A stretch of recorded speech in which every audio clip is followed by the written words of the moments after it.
Morning, everybody here in the audience and online.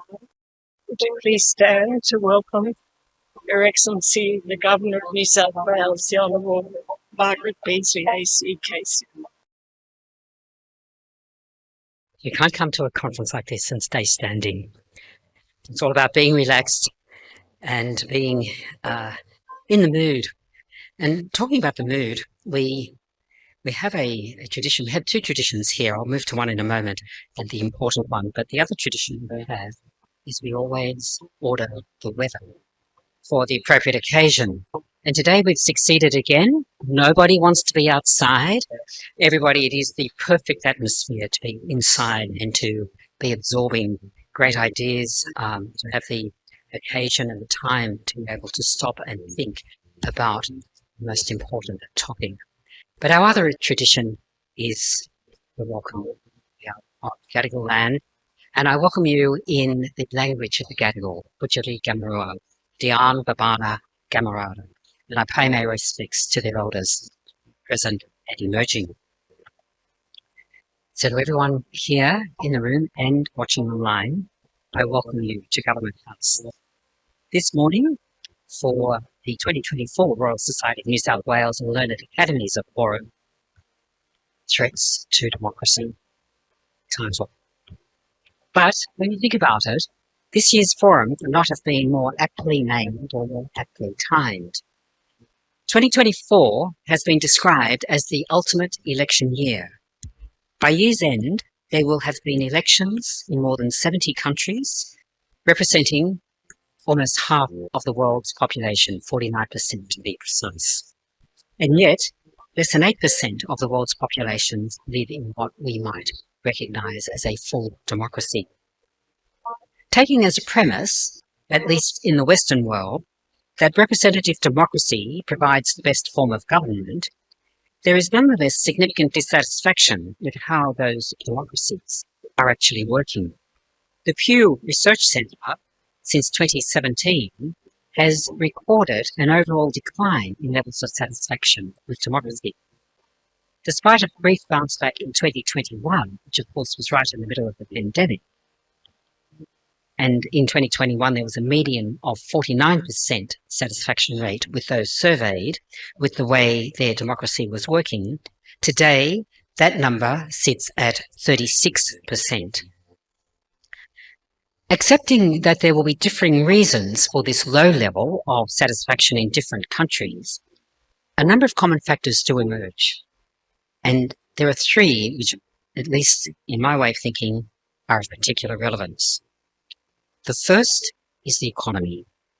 How people feel about the way their democracy is working is strongly related to how they believe their economy is working. Second, the second common factor was how people feel about governing the party. Are they doing enough for me? Do they understand me? And third is the level of education. The lower a person's level of education, the less satisfied are they with the way democracy is working compared to those who are better educated. When people are asked what they think would improve democracy, the answer is not a one-liner, it's a one word: the politicians. People want politicians who are more responsive to their needs. That also brings in the economy, and who are more competent and honest. But the focus on what the individuals are wanting for themselves again comes through. Wider representation among politicians was also cited. In particular, the narrow white wealthy male category came in for criticism by respondents from different democracies across the globe, including, for example, Japan. But again, in my way of thinking, that doesn't explain democracy in the United States. And in this regard, I don't only refer to the president-elect. The president would equally be so described as a white male category. The difference between those two, of course, is in political outlook, which is a different discussion altogether. In Australia, 60% were found to be satisfied with our democracy, which, unlike the political margins, where anything over 50% provides for a working democracy, that, in my view, is still not a high level of satisfaction in the country in which we live. One might ask whether these statistics indicate merely complacency about our political system, or should they be seen as a red flag, a warning at least that our democracy cannot be taken for granted. Perhaps, unsurprisingly, some of the starkest statistics come from the US, where the latest survey found that 68% were dissatisfied with their democracy. Also unsurprisingly, according to the Economist's Democracy Index, the United States is a flawed democracy. But the position in Greece, that home and heart of democracy, it's even more marked, with a dissatisfaction level. This is the dissatisfaction level of 78%. Now, I don't know, of course, whether the respondents to the surveys on which these statistics were based are part of the voting constituency in any of these countries, except for the Australian statistics, because we have an enforced compulsory voting system. We do know, however, that with a population of 345,426,571 people and not having compulsory voting, the 2020 US presidential election saw the largest voter turnout for any national election since 1900. That, of course, was after the first Trump presidency. But still, there was only around 2/3 of the eligible population cast a vote. That in itself was an increase of 17 million votes from 2016. 17 million in a country like Australia sounds a lot. In a country like America, it's really not much more than a splash in the ocean. Last week's election in the United States saw nearly 5 million less votes cast than in 2020, with 149.9 million registered voters casting a vote. Australia is one of only 23 countries in the world that has compulsory voting. Australia is marking the centenary of the introduction of compulsory voting this year. The legislation introduced in 1924 was a reaction to low voter turnout over a number of earlier election cycles, where at the Commonwealth level it had been as low as 58% leading up to 1924. Critics at the time of the introduction of compulsory voting argued that compulsion was wrong in principle and that it's not the democratic norm. Arguments in favour included that compulsion would enforce political education. And in the first state and Commonwealth elections that took place after compulsory voting was implemented, turnout increased by an average of 23.2% and has never dropped below 90%, as it shouldn't, because it's compulsory and it's enforced. But that also takes into account voters who had a acceptable reason for not voting on the day, besides those who didn't vote, and it does not, of course, take into account informal votes. In the United States in 2015, and this was a bit of quite new information for me, President Obama raised the question of compulsory voting, and the Harvard Law Review published a note on the topic which read, "This nascent debate marks an exciting effort to make the actual electorate more representative of the eligible electorate and potentially shift political power." And that's really the point. Having said that, there was another Harvard survey of graduates as they left that great institution where 30% thought democracy was relevant. When I first started thinking about my remarks for this morning, the election in the US was still ahead of us. The pall of disappointment, if not disbelief, that hung over the Democrats on the evening of the 5th of December, to say nothing on the morning of the 6th of December, was palpable for all to see on our television screens. And, as might be expected, the commentators, including in Australia, have had an "I told you so" field day ever since.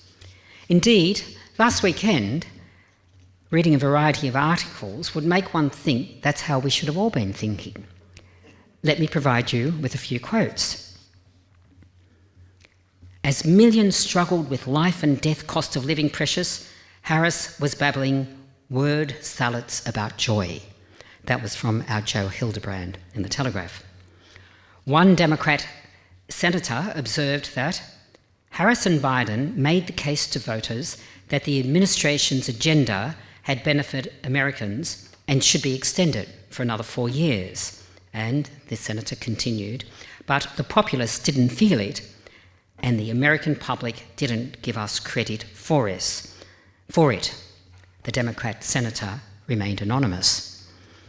And as to the strong Trump vote amongst Latino men, another commentator observed that this time around, it appears that the economy was the key to Trump's success, citing amongst other things that Latino men are working class and overall in the lower educated class.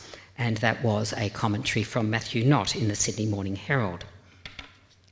Henry Ergus, writing his weekly opinion piece in The Australian, summed up the position in these terms after first having explained the American constitutional system. He said, "The Americans who voted for Trump didn't think they were electing a saint. They thought that in a system replete with constitutional safeguards, that they were electing a president who could make their lives at least a little bit better, a little bit easier." It's coming back all the time to how the individual feels. Which brings me back to the Pew Research Centre survey. 2 of the 3 factors which I mentioned earlier, living standards and education, were key factors, it would seem, were key factors in those surveys in determining satisfaction levels with democracy. The consensus seems to be that it is the same with voter choice. Indeed, President Bill Clinton's political strategist, James Carville, in the election against George H.W. Bush, put it quite pointedly, "It's the economy, stupid." So, with those reflections, do I maintain what I consider to be an important and principled view of democracy, and in particular, compulsory voting? My response is absolutely, I believe in that. In my own view, to not vote is to disenfranchise yourself. Would compulsory voting have changed the outcome of the US election? We can, of course, only speculate. But the one thing we can be certain of is that the next 4 years will be interesting, and not only in the US. I only add this. One thing that cannot be left out of the equation in discussions such as we are having today is that, as I see it, there might be some people who would put in the bureaucracy, but as I see it, it's politics, and in many ways the bureaucracy is a working out of politics. Politics is the tin tax of democracy. Democracy is at naught if the politics aren't right. So today's forum, and you've all read the program, is going to give us a lot to think about. I offer the warmest of thanks, as always, to the Royal Society and the Learned Academies for continuing this important tradition of facilitating informed and enlightening discourse and the opportunity for the enrichment that it promotes. And I also give special thanks in advance to all the contributors to today's sessions. Your insights, your considerations, and your generosity in sharing your knowledge and time is invaluable. And with that, it is now my privilege to open the 2024 Royal Society of New South Wales and Learned Academies Forum, Threats to Democracy. Thank you.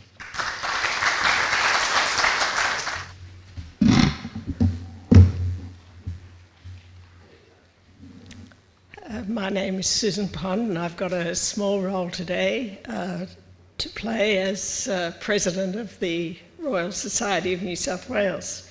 I thank Her Excellency for her opening remarks that do set the stage for what she calls and is truly an important discussion about the wide range of forces that are challenging democracies around the world, including here in Australia.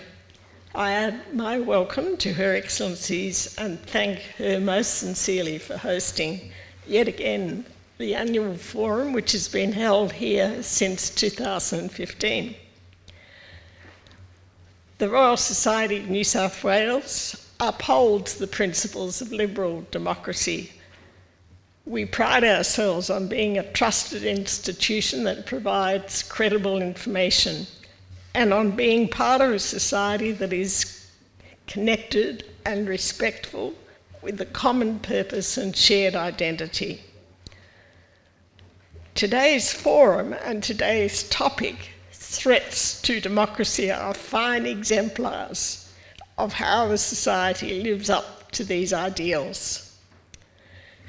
My main role this morning is to welcome and thank all of our speakers, as has Her Excellency, for participating in the program, and to thank everyone for joining the audience today, either here in Government House in person or online from across Australia and beyond. Our speakers and you, the audience, represent a very wide spectrum of interests and expertise. You span academia, industry, government, public administration, culture, and civil society.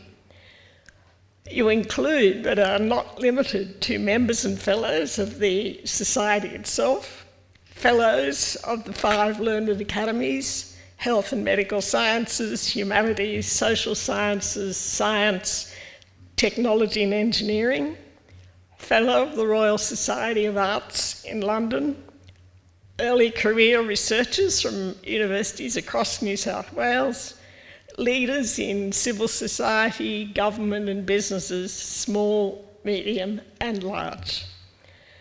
I especially acknowledge the representatives here today from the Office of the New South Wales Chief Scientist and Engineer, and thank Hugh White, our New South Wales Chief Scientist and Engineer, and the New South Wales Government for their continued engagement with the Society and their much appreciated sponsorship of this forum.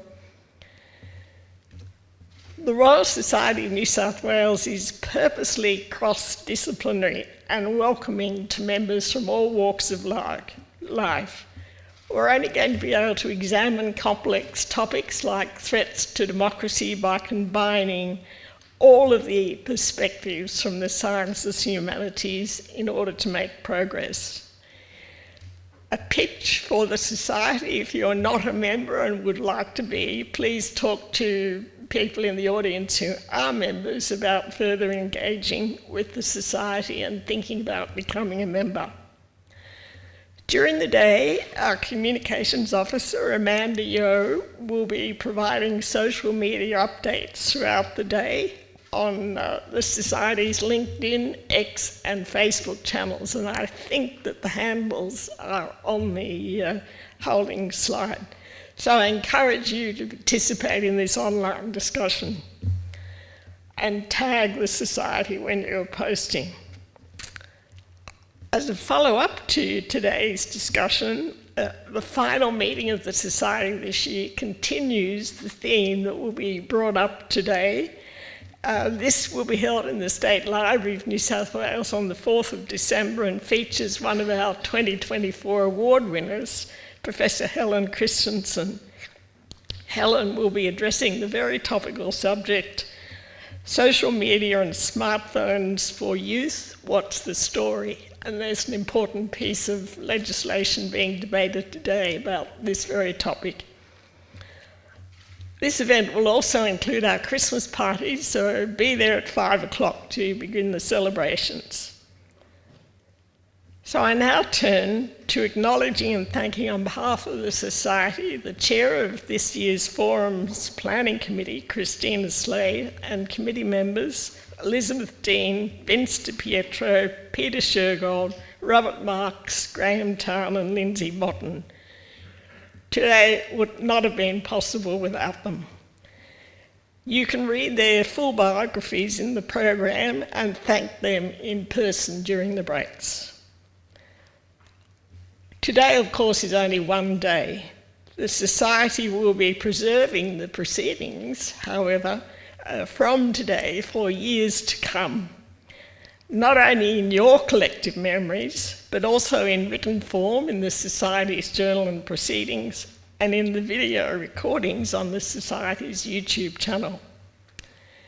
Without further ado, I invite Emeritus Professor Christina Slade to the stage. Christina is a council member of the Society and, as I've said, chair of this year's Forum's Planning Committee. Her full biography is provided in the program. The short version is that Christina is an international academic leader in the areas of the impact of globalism on citizenship, media, and education. She has served as a senior academic and administrator in Australia, Europe, the US, and Mexico. Christina, welcome to the lectern to begin our collective consideration of threats to democracy. Thank you very much, Susan. That was very generous. I too want to acknowledge the traditional owners of this land, past, present, and future. And I'd want to make a special thanks to the current occupants of this house, and in particular the Governor and the household, for their huge support. It's been a long process. When I mooted the idea of threats to democracy as the topic of this year's forum, it was March or April, and we knew that there were going to be a lot of issues coming up. And we knew the American election would be decided just before we had the forum. It's proved a rather more turbulent year than we expected. I think we're particularly lucky to have Philip Pettit joining us from close to the epicenter. He's at Princeton in the United States to deliver the keynote address on the big question we're all facing. His title is Democracy, the What, the Why, and the How. He's a philosopher.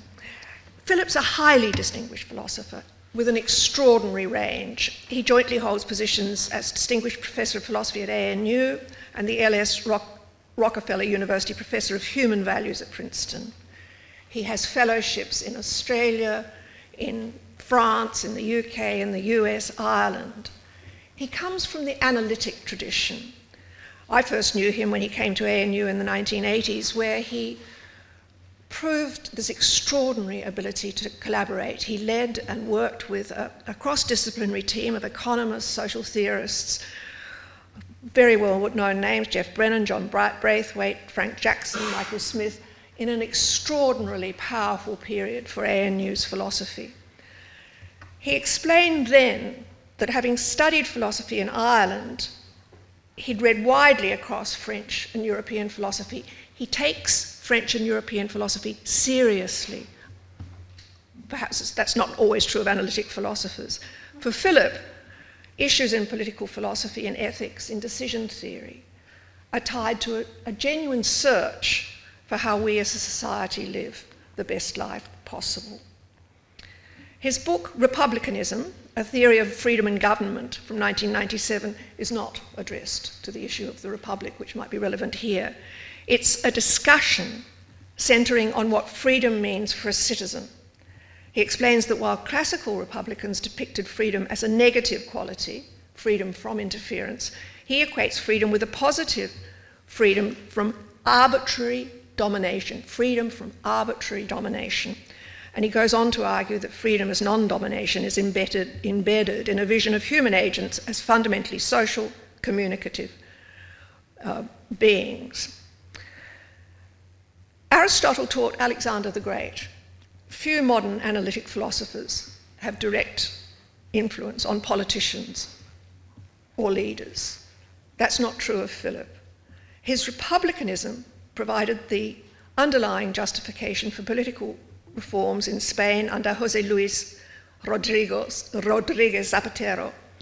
And he wrote with José Luis Martí a political philosophy in public life, civic republicanism in Zapatero's Spain.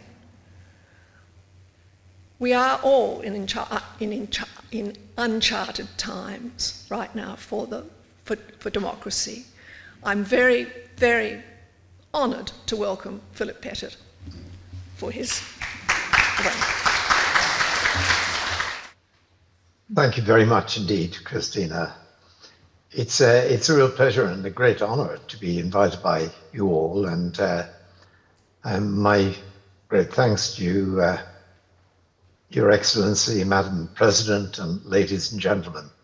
I'm going to talk around rather general themes. I hope it may be of some use as a background to the more detailed and, I suspect, incisive discussions that you're going to have later in the day. Unfortunately, as you can see, I'm in nighttime America at the moment. You can see, I think, of the windows behind me that night has fallen, maybe in more sense than one. In any case, I want to talk about these three themes: the what, as I say, the why of democracy, and the how of democracy. So let's begin with the what of democracy. And I take it that most people will have access to a handout that at least gives the overall points that I would like to make in this initial presentation.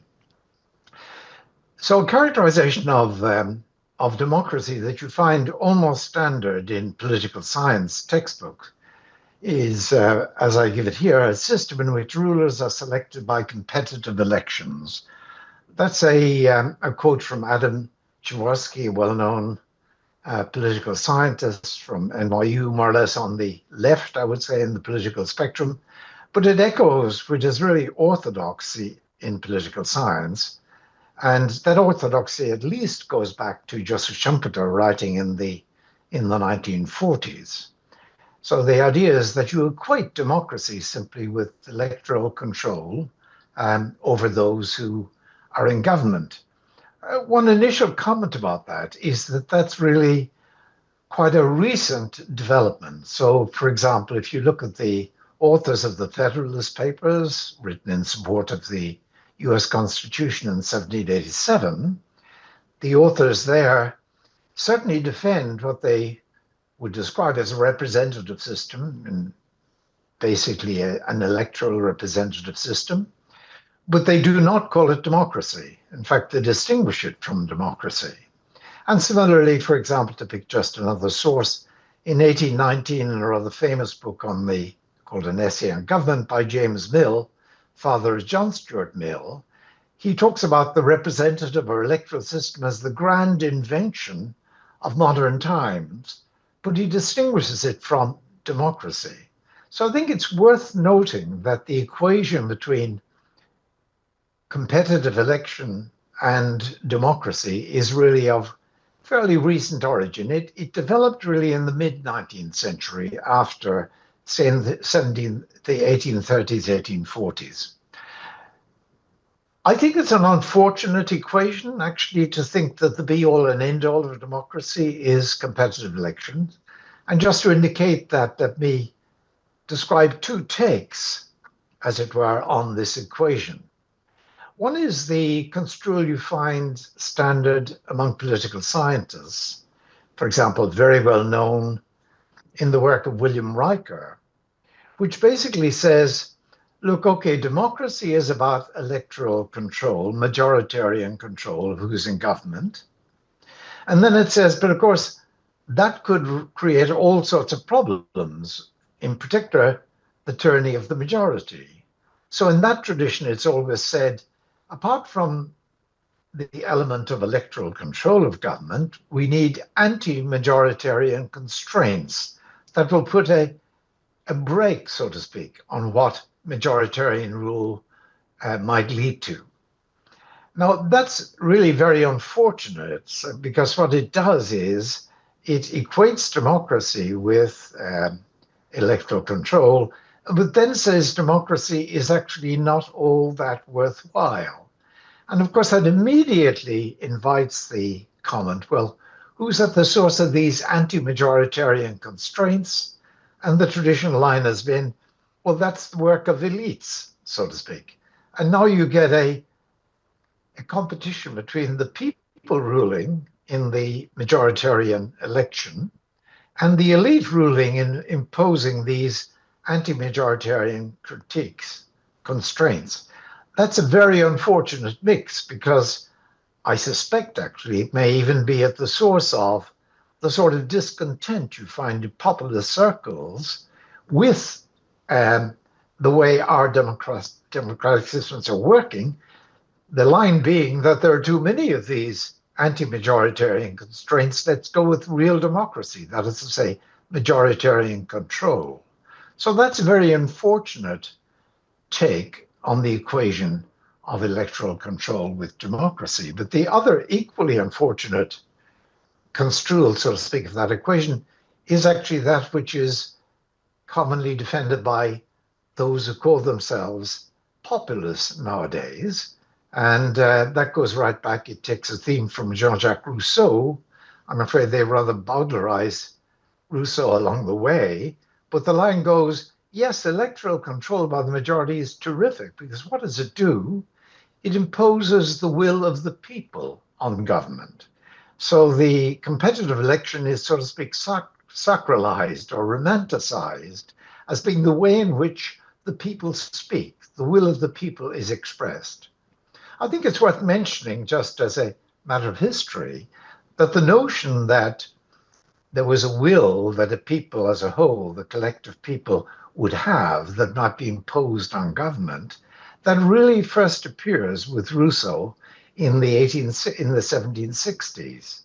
And Rousseau had taken over the idea of what he called the general will from theology. There had been a long 17th century theological tradition of thinking that God rules the world by divine will, and then individuals are allowed to do things according to their particular wills under the general constraint of God's will for the universe. Rousseau really secularizes that idea and says, look, you could have the people ruling by a general will, and the government would act under it. Now, in fairness to Rousseau, he did not think that a majoritarian election of government would secure the presence of a general will. He thought that would be very difficult. In fact, he thought it would require a participatory democracy on the sort of Swiss type model. But this romanticization of electoral competitive control of government is equally unfortunate with the other approach I've mentioned associated with the imposing anti-majoritarian checks, because on the one hand, it's metaphysically obscure, to say the least of it, because it's very unclear what the will of the people are, especially when you realize that if you have different districting rules or different electoral rules, it turns out that a different will turns out to be expressed in the voting. And so there is no such thing as the will of the people, independently of the particular electoral system you use, voting system you use, to express that will. It looks like a chimera, really, an illusion, the idea of the will of the people. But apart from that particular unfortunate aspect of romanticizing majoritarian competitive control of government, there's the fact that it simply licenses the tyranny of the majority danger. I mean, we know that the people certainly in any democracy like ours, in Australia, any advanced democracy today, in effect, are going to be of various backgrounds, of various interests, of various opinions, of various religions and ethnicities and so on. And they're extremely unlikely to have a single will that they might be happy to rally behind, so to speak. And if you allow majority will to rule in that way, you're going to deprive those people of their status as members of the people. So these reflections, so to speak, on the unfortunate equation between democracy and competitive electoral control lead me to, well, there are two questions they open up. One is a historical question. Well, what happened before? For example, what happened at the time of the Federalist Papers? How did they think of democracy? That's an intriguing historical question, and I'd love to expand on it because there are lots of fun anecdotes and so on to tell, probably much more enjoyable as a history sort of presentation than anything so analytical or theoretical as I'm trying today. But I'm going to put aside that historical question. I'm going to look rather at the more theoretical question, or if you like, philosophical question of, well, how should we think about democracy if we are unhappy about the simple equation between democracy and competitive electoral control? And in order to address that, as to how democracy might be organized, if it's not just about competitive electoral control, I think we need to ask a prior question about the why of democracy. Okay, so that takes me to the second topic that I promised to talk about.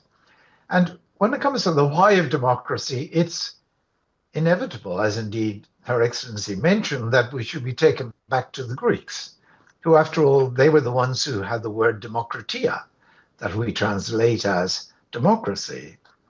And what's very striking, and I'm really not a producer in this area, I'm more a consumer of the scholarship, is that the scholarship makes quite clear that what the Greeks meant by democratia was a system of any kind in which ordinary people had a good deal of power, in particular had a good deal of pushback power against those in government.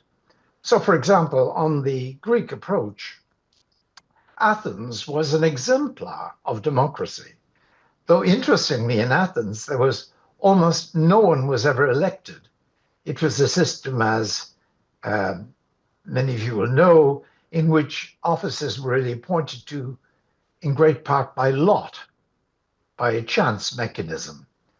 Population divided into 10 tribes, and then bodies were filled, so to speak, different bodies in government, by a statistical sample from each of those tribes in many cases. So their notion of democracy focused not on any method, so to speak, whereby the people might control government, like an electoral method, but rather on the point of people having control over government. And I think that's how we should think about democracy. Her Excellency, the Governor, mentioned the Economist Intelligence Index of Democracy. It's very striking that it and other indices of democracy go away from the political science orthodoxy. And, for example, the Economist have 60 indicators of democracy. Well, I think I'm all for this, because that approach, thinking of democracy as having many different aspects or facets, focuses necessarily on what the point or the goal of democracy is, in just simply ensuring that ordinary people have a good deal of control over how they are governed. And that really is the why, so to speak, of democracy on the Greek understanding, and on the understanding that I find attractive. The idea was that those in power, the authorities, would not be able to frame the law or impose the law, interpret the law, apply the law, just as they wished, according to their own discretion and their own will. There would be constraints, popularly sourced constraints, on how exactly they were to do that. And that's, on this view, what democracy is actually about.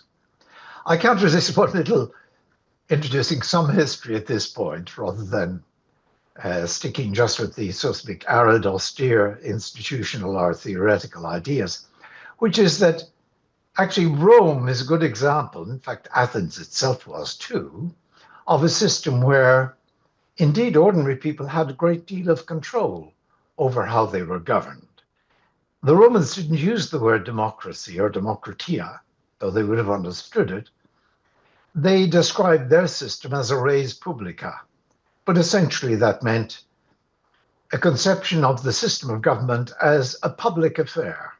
That's what res publica means, and of course gives us the word republic. And they thought of the res publica as precisely a system in which ordinary people had a great share, a great deal of control and power, pushback over those who ruled over them. And it's worth thinking about just the bare elements, if I may, of the Roman Republican system, which was there for hundreds of years, down to the beginning of the empire, I guess. So there was election in that system. Election did play a role, unlike in Athens, because those who occupied official roles or bodies had to be elected to those bodies. Indeed, had to be elected by pretty well ordinary people. Maybe I should say ordinary citizens, because of course, in Rome at that time, as in Athens, as in almost everywhere else up to very recent times, the citizenry were not inclusive of everybody, in particular were not inclusive of women in general.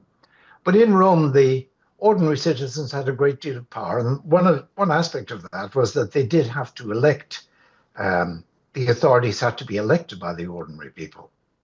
But there were many other aspects to the way in which ordinary people had control over how they were governed in Rome.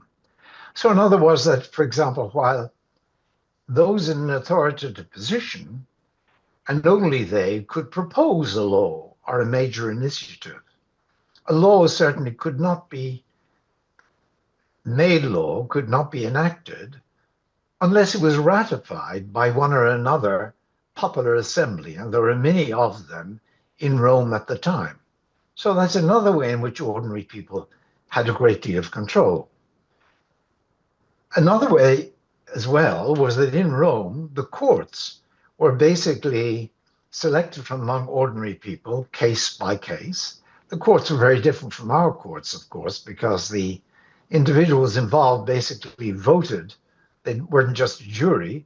They basically were judge and jury, as you might say, but they were not controlled in applying the law, in judging case by case, by the elites in any way. So they, in the courts, equally represented a form of power on the part of ordinary people, now the sample selected in the court on that particular day, which was quite independent of the electoral control they had in selecting the authorities, or indeed even in ratifying the laws. But things were, in other ways, people had ordinary control too. So, for example, if you as an ordinary person objected to how a particular official ruled in your case, you could appeal to special officials, who indeed were elected too, called the tribunes of the plebs, and make your case to them.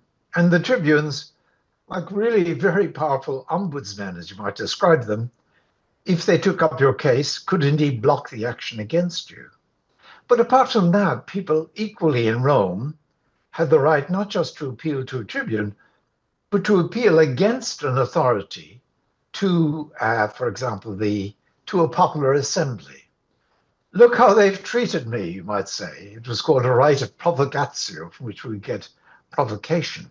Again, that was a control that ordinary people had over how they were governed, how they were treated by those in government. But apart from all of that, those of you who have visited Rome will remember that the Forum of ancient Rome is just in front of the building, the Senate, where the Senate, and that was a body of the elite officials or ex-officials who decide on policy, not on law, but on policy. They would assemble before the Senate and often riotously protest against various measures that were being proposed or decisions that had been made.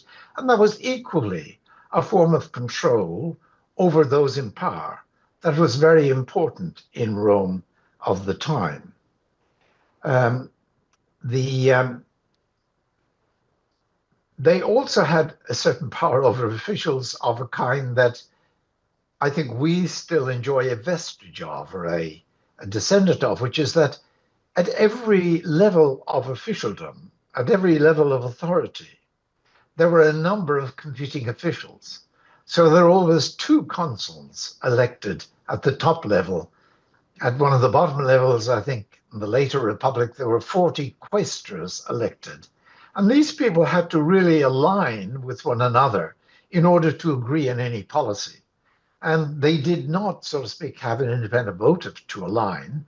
So those in power were equally checked by this measure, which was imposed basically with public acquiescence or agreement on them. So these are all ways in which in Rome, for example, ordinary people had a great deal of democratic control in the Greek sense over how they were governed. I'd like to describe that system as a polycentric system of control.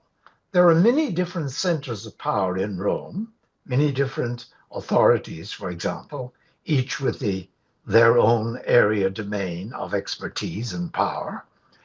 But there are also many different channels of control over how those authorities did their business.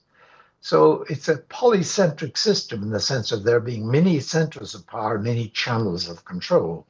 And it really contrasts with the image of democracy with which I began, which is monocentric, in which the power of the people is limited to their electoral power, and those they control are the, you might call them the domain general authorities in the legislature and in the top levels of the administration. This is a polycentric model. Now, what I want to suggest to you, and that's moving on to the third topic, which is the how of democracy. I want to suggest to you we should think about our democracy, like actually many advanced democracies today. We should think of it as a polycentric democracy, a democracy with many centers of power in the part of government and with many channels of control over those. And what democracy involves is that amalgam of channels of control whereby we, as ordinary people, as ordinary citizens, can push back against those in government, can determine that those who rule us in establishing law and enacting law and applying law and so on do not do so at their own discretion. They're not our masters in that sense. On the contrary, we lay down the terms on which they can rule us. I think we have to do this if we're going to be concerned, as we together are today, with the different threats that democracy faces. Because no doubt the electoral channel of control is under threat. I would say much more under threat in the United States than it is, happily, in Australia. But my goodness me, the threats to democracy occur at all the different points in this polycentric or network model of democracy that I'm recommending to you. I actually do think, by the way, that the reference to Rome wasn't just indulgence on my part in my particular interest in that part of Western history.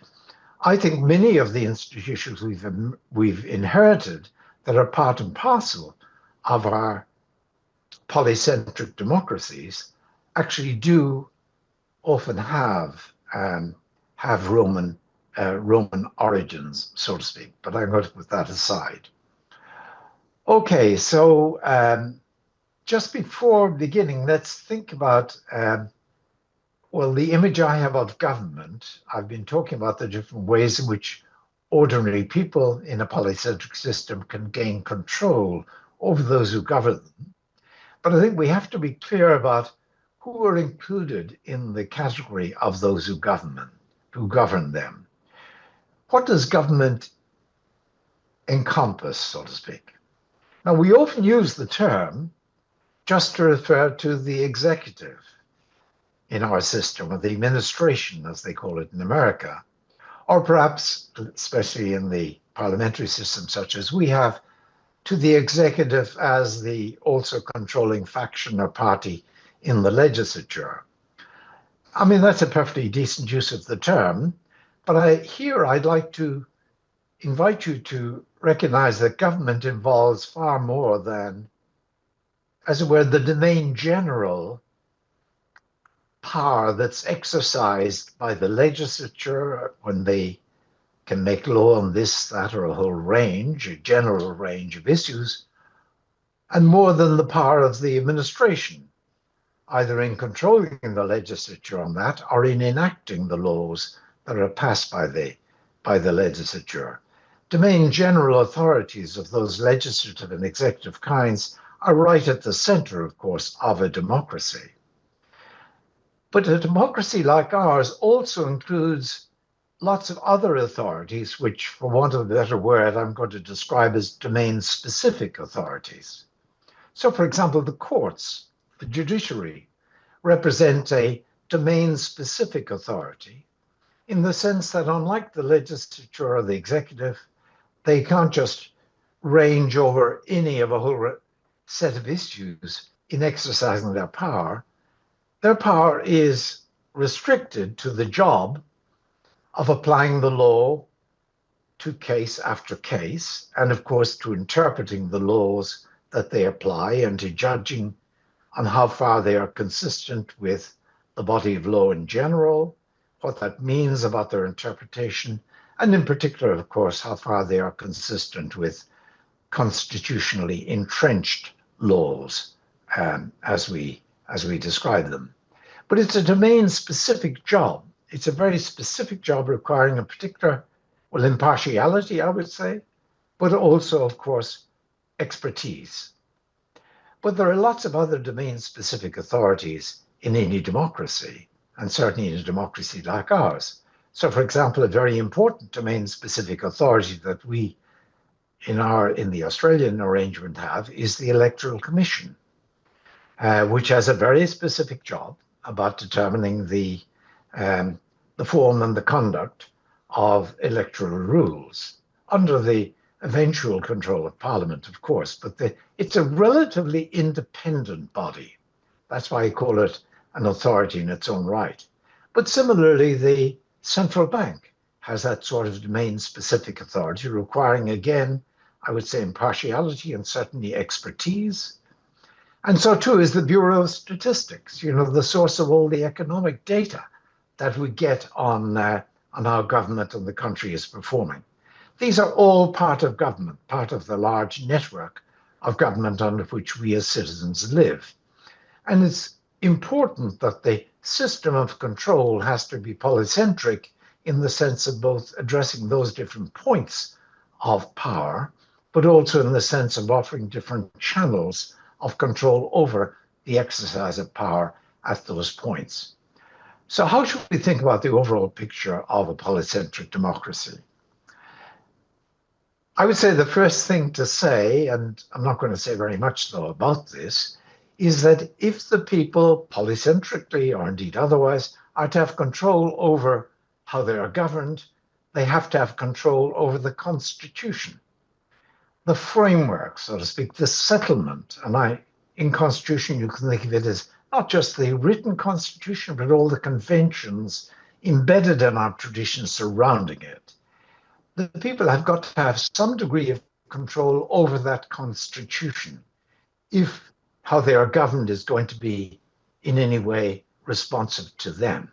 And of course, the people in Australia we the people will have that control insofar as referenda are available. Now, only at the pleasure of government, I would prefer to see citizens initiated referenda, but very subject to strict campaign finance laws. But in any case, you have to have people with that possibility of control. It may be that it has to be difficult to change the constitution. I think it should be more difficult than just majority voting for all sorts of reasons. But there has to be a sense that if this constitution stands as it is, then that's at least because the people freely acquiesce in it. There isn't enough discontent to rouse protest of the kind that might give rise to a referendum and the sort of discussion attending a referendum. So there has to be control over the constitution in a polycentric democracy. But let's put that aside. As I say, I have little of interest to say about it. But apart from having control over the constitution, and let me just say, control over the constitution is really important because the constitution often imposes measures on government. We'll be talking about disciplinary measures later, like, say, the rule of law constraints. The Constitution imposes measures on government that constrain government, and insofar as the Constitution at least requires popular acquiescence, insofar as it's susceptible to challenge from ordinary people, that sort of measure can be thought of as sourced ultimately in the people. It's not an anti-majoritarian, for example, constraint imposed by an elite, No, it's imposed by a constitution which is our constitution, the people's constitution. That's why one of the reasons why control of the constitution is so important, that there should be popular control. But the constitution will always also, and again, I'm including conventions surrounding the written constitution when I talk about the constitution, it will also, of course, license ordinary citizens to take various initiatives in imposing on how government conducts itself. And I think it's here that we see many of the centers, the channels of power that we as ordinary people have that are so important to our enjoying democratic control over how we are governed. I think of these different sorts of controls that are licensed under the Constitution that we have in a polycentric democracy like our own as falling into three large categories. I'm sorry, but then we're an academic gathering in great part, although not entirely. But I do recognize this is a rather academic way of carving up things, but at least it gives us a mnemonic. What I'm going to say under these three headings about the sorts of control that we have, licensed by the Constitution, is not going to be very surprising, but at least it may offer us a mnemonic to remember just how many channels of control that we ordinary people do enjoy in a democracy like ours. And I'm going to distinguish these control devices, as you might call them. I'm going to describe them as disciplinary devices, contestatory devices, and selectional devices. And I think it's really important that we recognize all of these as giving us channels whereby ordinary people can keep tabs on government and can actually impose constraints on government that at least ideally would mean that when those in authority govern us, they govern us on our terms, on terms that we ultimately are responsible for imposing on them. So let me just very briefly run through these three categories. And as I say, it's just to remind us, I won't mention a single surprising example. By the way, the examples I give are all standard examples that we already have. But I think as we recognize these different devices of control, many of us will find our imagination stimulated to think about how they might be expanded, as well as how they might be consolidated or nurtured. So first of all, the disciplinary devices of control that we as ordinary people enjoy over government. Well, here are a few. One are the device of control we have over government insofar as we impose checks and balances. So take bicameralism. That requires two houses, two chambers of the legislature to agree on any law that is passed. And that, as we know in our experience, constrains those who are in power in great part because the houses have to come into alignment and different interests can get represented in the course of finding that alignment. And that is a way in which, because we the people are at the source of there being such checks and balances insofar as it's our constitution and our constitution imposes those. That is one way in which, very like the Roman way, by the way, in which one consul could check another consul. And indeed, Rome has always been described as a system of checks and balances. But apart from that particular check, there's another check that, and these are all checks and balances still, deriving from the independence of the judiciary, which is so important that those in power can only introduce laws that pass muster with the impartial, as we hope, and expert judges who determine whether they're consistent with the Constitution or with other laws already in existence. Massive way in which we, the people, exercise control over government. And equally, under the heading, so to speak, of checks and balances, you can think of all those relatively independent sub-agencies that I've talked about already, and those relatively independent domain-specific bodies that, for example, impose on, that restrict government, of course, in the manner of a bit like the judiciary. So, for example, as in the central bank or the Electoral Commission or the Bureau of Statistics, man, isn't that a terrific sort of constraint on those in elected to power, those in domain general positions in particular, that they have got to act on certain lines. They can't exercise their own discretion. Of course, those checks and balances apply equally to those domain-specific bodies because they can check and balance one another as well. I won't go into the detail, but I think we're all familiar with that. But in any case, that's the first disciplinary control that we, the people, impose on government, the checks and balances control. But a second is the rule of law constraints that I mentioned already, which require that the laws that government pass should be promulgated, should be intelligible, and should be of a kind that ordinary people are able to live up to them. They're not over-demanding.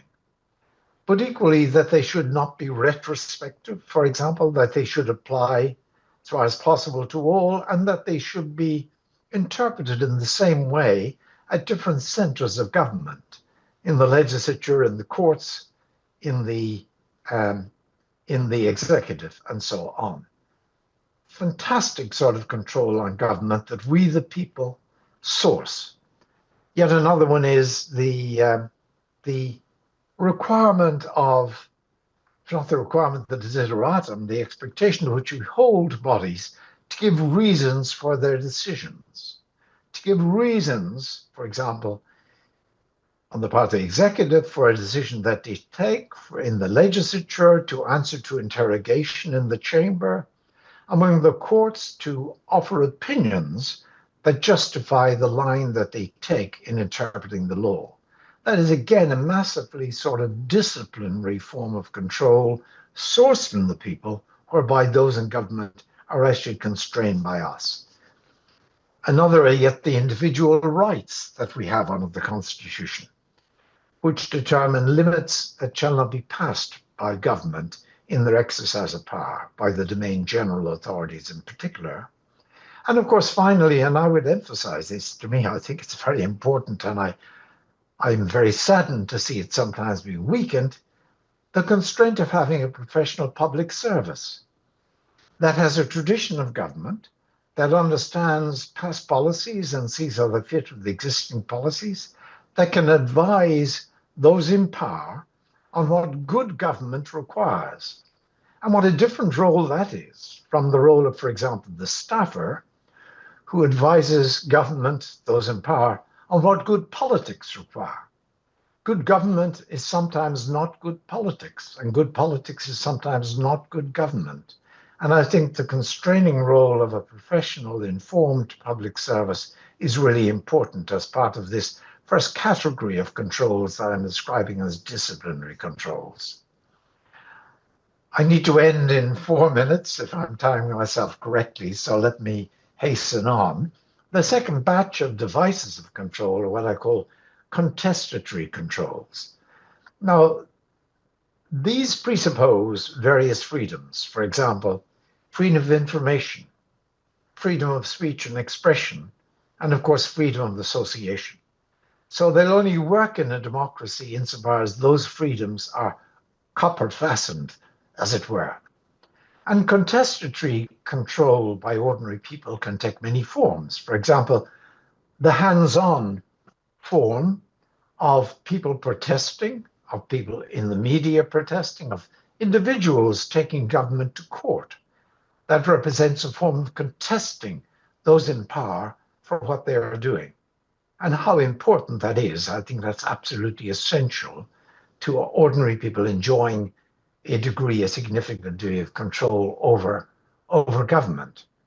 But this also, this hands-on, so to speak, control by people can have not that active form, but a sort of standby form, because insofar as government knows that were they to take this, that, or another initiative, they'd likely arouse contestation, arouse protest, then that's already a way in which they're going to be hemmed in by ordinary people. That represents a contestatory form of standby control. People are on standby, ready to protest, so to speak. That is a massively important way in which we share in exercising power over those who govern us. But apart from those hands-on forms of contestation, there's arm's length form of contestation, so to speak, insofar as those that we license, so to speak, as speaking for us, like an NGO that gains popular support, can speak for us in protesting and monitoring government. It used to be said in the Roman Republican tradition that every citizen ought to be knowledgeable about what's happening and ought to be vigilant about invigilating government. You can't have that nowadays, but you can divide that work of invigilation amongst different NGOs. And that is a very important way in which we, the people, can have, as it were, arm's length control via these agencies. But we can also have that, of course, via agencies established by government, established by the law of the Constitution, such as the inspectorates, for example, or the commissions of inquiry that can be set up that have a relative independence and that can be held to speak in our name. Finally, the third batch, so to speak, of standard controlling devices are the selectional devices. And of course, the main one here is election. I think it's really important that we have open, periodic, popular election of those in the main general authority positions, like in the legislature and in the top levels of the administration. Why is it important? Not, I think, because it selects the very best and the brightest, so to speak, for those positions. Unfortunately, I think that's not always the case.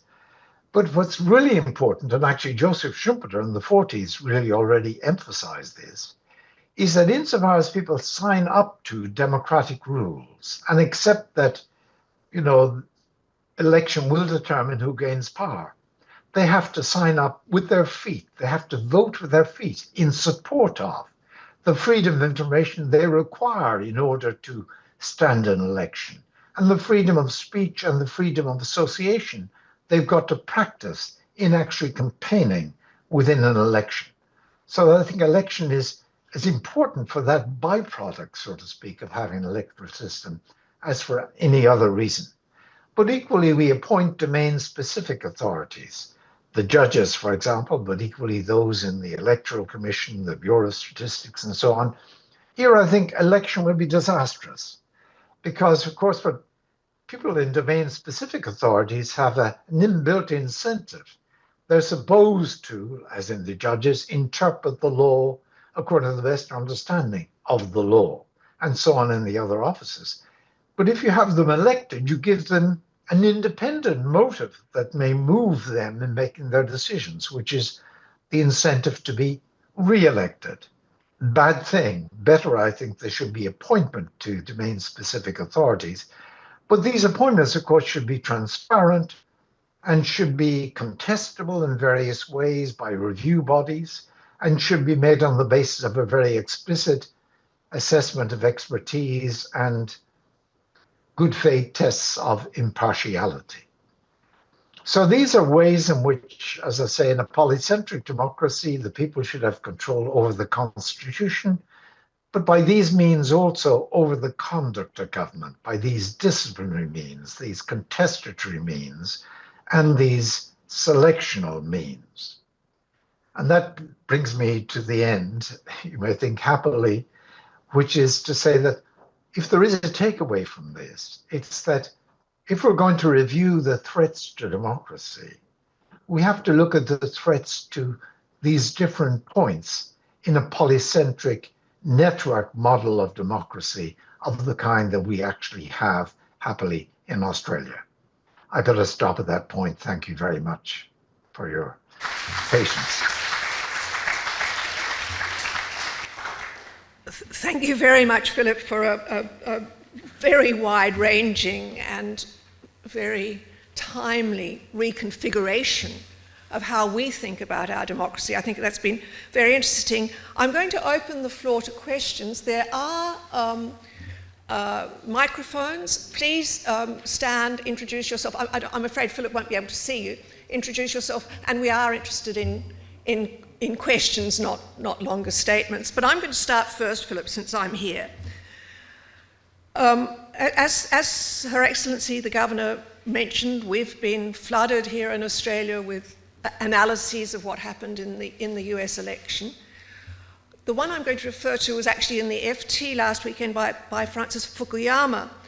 He argued two things. One was that classical liberalism had been undermined by neoliberalism, and then identity politics, woke liberalism. But more importantly, he said, and many commentators have said the same, that in his first term, Trump was constrained by a bureaucracy, and your polycentric system, to put it in your terms, seems to have worked. But Fukuyama warns that in this next term, and we've already seen quite a lot of appointments made, that those constraints are likely to be undermined. And so, Philip, my question will be, how do you think we can go about, or how do we, and I think all of us here in Australia feel that we have a concern with American government. We're not just talking as outsiders, it makes a big difference to us as well. How can those constraints be reinforced in the next Trump presidency? Thank you, Christy. I remember doing an interview after the 2016 election in Europe, and I was quite firm that I thought the American system would actually be able to, as it were, constrain Trump so that he wouldn't run amok, as lots of people feared that he would. I think, as Fukuyama says, that was pretty well correct. I am much more concerned now that it seems that lots of the bars are just no longer visible there that might keep him in check. I mean, one very striking thing about America, of course, is that the judiciary, to a certain extent, is politicized. One has to say this. There are deep reasons for that. It's ironic the Constitution requires that the Senate has to approve everyone appointed, for example, to a federal court. That sounds great. It sounds like a check on the president, but actually what it's meant in America is that you can choose someone for the court who's can just get over the 50%, or as it used to be, the 60% barrier, but be on your side. And so people who want judges, they tend to identify politically, and they get politicized. So that's a real weakening, I think, of the American system. My hope is, though, that the courts, because judges also have an interest, not just in keeping, so to speak, the party that put them in power happy, but also in maintaining the reputation. I hope that that economy of esteem may help to keep the judiciary, as it were, more honest than they might otherwise be. So that's one problem. Other problems are, what I found most worrying about the election was actually the fact that Trump and indeed Vance would not in advance say that they would necessarily accept the result of the election if it went against them. That is absolutely the most terrifying thing. I hope, though, that at the end of this administration, that it will be so shameless to challenge the election if, for example, the Democrats are elected in 2024, that it won't happen. But that is actually the real problem. So those are two problems: the judiciary being politicized and the fact of the rules of election not really being honored and treated as sacrosanct. Whether in the actual policies introduced, yes, it is very worrying. So the Justice Department traditionally has been independent of the administration to a certain extent in America, but that was always by convention, not by the Constitution. And so with this new Attorney General, it's not at all clear that they will honor that independence. And that really would begin to create a sort of rot, I think, within the system, which it's really terrifying. It's absolutely shocking sort of possibility that the system would unravel and would cease to be the sort of polycentric democracy that really the United States has always represented. Thank you. Now can I turn to questions? If you raise your hand. Main thing.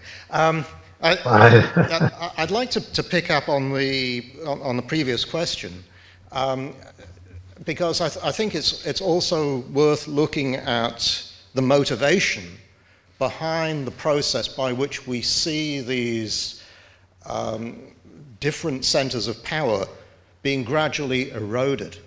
And there are other examples that we can see around the world where this process has gone on. And I guess the outstanding example is Hungary and Orbán's illiberal democracy. And I think it's interesting, and I'd like to hear your comments on this, that the motivation for this process of eroding these different centers of power appears in recent years to have changed, in the sense that there is now a convergence between government and the interests of particular business people. And we've seen this in other countries. We saw this in Thailand under Thaksin, we saw it in Italy under Berlusconi, and now in Hungary we've seen it with that convergence. So I'd just be interested in your view as to whether or not we're looking at something new in terms of challenges to democracy, in terms of this convergence of business interests and government. Well, let me make one comment about the Hungary case brings it out, as indeed too many other cases of where democracies have veered towards autocracy. It's very striking that the main steps that an autocratic democrat, if you can put it that way, an elected but autocratic government takes, and we're talking about the domain general elected authorities, a party or an individual, is to try to silence the checks and balances that are provided on the one hand by the judiciary and on the other hand by, for example, by various domain-specific bodies, but in particular NGOs, non-governmental organizations. So, for example, in Hungary, but in Russia, to an extent in Turkey, for example, perhaps India as well, you have on the one hand a demoting of the judges, the judiciary, in an attempt to control the judiciary, but on the other hand a dismissal of the NGOs, usually as foreign agents. But it's very interesting. It's a way of suppressing a large, important dimension of a polycentric democracy, pushing towards a monocentric sort of form of control. Now, the connection with business is, yes, that's really rather interesting, and I'm glad you drew attention to it. I myself, I don't really have anything enlightening to say on that, except this, I suppose, that if you've got a monocentric sort of power that can dictate policy in all sorts of ways, that sort of power will always be able to pander to the corporations that it wishes to thrive or gain influence within the society. So I think that it becomes possible for such a more or less autocratic type of government to actually bring corporations with it. I think that may explain the linkage that there often is with business. But it's not, I would say, linkage with every form of business. It's almost always with those select businesses that happen to be congenial from the point of view of the government in power. We have two more questions. Ros Croucher, one, and then number two is over there. It's all right. It's working. All right. As much fun as it would have been to stand at the front. Oh, that's good, yes. Rosalind Croucher, I'm formerly President of the Australian Human Rights Commission, in which capacity I advocated for a statutory embodiment of human rights in Australia. Our system of rights protection is very weak and relies very strongly on traditions, which are good traditions, but there is still a gap in legislative protection. And Philip, thank you for your masterful lecture, and I was greatly heartened to hear you rail against the problems of elected judiciary. And so it troubles me in the Australian context, in advocating for statutory protection of human rights, to find a rather distracting and mischievous line of criticism to say it would put too much power in the hands of, quote, unelected judges. Now, to see any oxygen played to that as some form of criticism of enhancing protection of rights in statutory form, which still leaves the control of the design of the statute with the electorate representatives. But I wondered what your observations might be on how distracting and mischievous that idea of a critical trope that somehow an unelected judge was problematic. Thank you very much. Well, that, as you recognise, that's music to my ears, that particular theme. It's part of the characterisation of democracy by reference to electoral competition, that you worry about the judges, who elected them, as the question is often put. Well, that's really, as I think we both agree, that's built on the fallacy of thinking the only control that people have over, for example, the judiciary, is the control they would have if they elected them. I take it that that's been the motive behind the push in Mexico, whereby Mexico has now introduced an elected judiciary. I think it's very important to understand the other sorts of constraints that can operate on judges and make judges responsive, so to speak, to the people. Now, I take it that under the Constitution, broadly speaking, the conventions that we operate, we expect that judges should be faithful to the domain-specific task that I've talked about. So insofar as they are faithful to that task, they are actually under our control. They're doing, so to speak, what we, the people, authorize them to do and expect them to do. If we give them an extra motive, so to speak, of seeking re-election, and that involves pandering perhaps to one segment of the population, maybe those who wish to see harsher penalties imposed on convicted criminals, then that introduces a motive that's going to run counter to what we, the people, really want those judges to do, as registered in the Constitution, the conventions in which we acquiesce. You might ask, but what are the controls on the judges? Well, I think there are many different controls, for example, in Australia in particular, where the judiciary is not politicised. The controls are, in good part, reputational. I think judges worry a great deal about how they are assessed by their peers in the judiciary. I think they equally worry, rightly, about how the reaction of the population as a whole to a particular line of judgment. So they've got to take those things into account, as well as the letter, so to speak, of the law, or even the broad spirit of the law. There are all sorts of controls of that kind, and of course judges are equally, they're not appointed for life, as they are in the United States, which is really a reflection of expected mortality rates in the 18th century than any point of principle. So should there be more statutory rights, as you argue for? Well, I wouldn't worry about them on the grounds that unelected authorities, the judges, are going to be the ones who will judge on the interpretation of those rights. Of course, in America, I think it is really quite different, because the interpretation, for example, that's been put on the Second Amendment to the Constitution is extraordinary, in my view, and in many cases manifestly driven by politics of the time. As things are in Australia, I wouldn't worry particularly about that, but I think we might have to think harder about exactly what constraints to put on judges to ensure that there won't be a politicization of the judiciary that might lead to, as it were, a sectarian interpretation of those rights that would undermine the very purpose of setting up those rights in the first place. Now, Philip, we're right butting up against our last minute. There's one more question. Have you got time? Because I realise it's getting late for you. And yeah, no, I've certainly got time. Okay, just one more question. John Gascoigne, University of New South Wales.